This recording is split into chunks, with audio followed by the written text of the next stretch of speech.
യേശു കർത്താവ് തൻ്റെ ശിഷ്യന്മാരോട് പറഞ്ഞു, മടുത്തു പോകാതെ പ്രാർത്ഥിപ്പിൻ.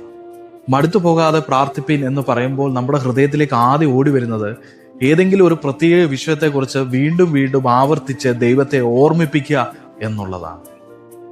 എന്നാൽ മടുത്തു പോകാതെ പ്രാർത്ഥിക്കുക എന്ന് പറഞ്ഞാൽ വേണമെങ്കിൽ ഇങ്ങനെയും പറയാം, ദൈവത്തിൽ വിശ്രമിക്കുക എന്നും കൂടെ വേണമെങ്കിൽ ഇങ്ങനെ ചേർക്കാം. ഒരിക്കൽ ദൈവത്തിന്റെ ഭക്തയായ ഹന്ന എന്ന സ്ത്രീ തന്റെ ജീവിത സാഹചര്യത്തിൽ തന്റെ കണ്ണുനീരിന്റെ അനുഭവത്തിൽ തന്റെ വിഷയത്തെ ദേവാലയത്തിൽ പോയി ദൈവത്തിന്റെ കരങ്ങളിൽ കൊടുത്തു. പിന്നെ ഉടനീളം തിരുവചനം വായിക്കുമ്പോൾ കാണാം, ഹന്ന ഒരിക്കൽ മാത്രമേ ദൈവത്തോട് ആ വിഷയത്തിന് വേണ്ടി പ്രാർത്ഥിക്കുന്നുള്ളൂ. വചനത്തിൽ എങ്ങനെയാണ് എഴുതിയിരിക്കുന്നത്? പിന്നെ അവിടെ മുഖം വാടിയതില്ല.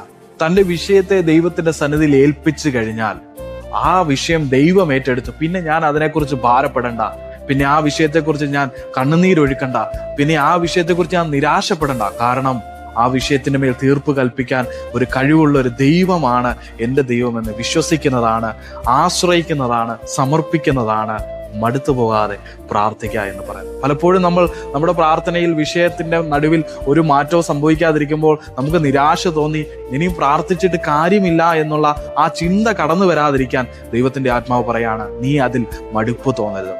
പിന്നീട് വേറൊരിടത്ത് കർത്താവ് പറയുന്നു, പരീക്ഷയിലാകപ്പെടാതിരിപ്പാൻ ഉണർന്നിരുന്ന് പ്രാർത്ഥിപ്പിൻ.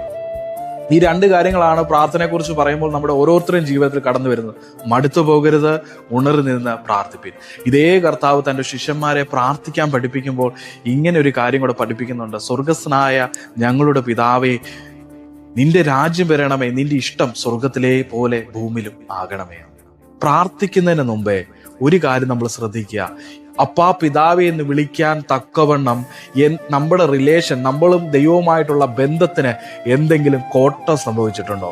ആദ്യം ഞാൻ പ്രാർത്ഥിക്കാൻ പോകുന്നതിന് മുമ്പേ ദൈവവുമായിട്ടുള്ള റിലേഷൻ, ദൈവവുമായിട്ടുള്ള ബന്ധത്തിന് എന്തെങ്കിലും പോരായ്മ വന്നിട്ടുണ്ടെങ്കിൽ അതിനെ ഞാൻ നിരപ്പ് പ്രാപിക്കുക. അടുത്തത് പറയുകയാണ്, പിതാവായ ദൈവത്തിന്റെ ഇഷ്ടം എൻ്റെ ജീവിതത്തിൽ നടക്കാൻ കഴിയാത്തവണ്ണം എന്തെങ്കിലും എൻ്റെ ജീവിതത്തിൽ ക്രമീകരണം പ്രാപിക്കാനുണ്ടോ?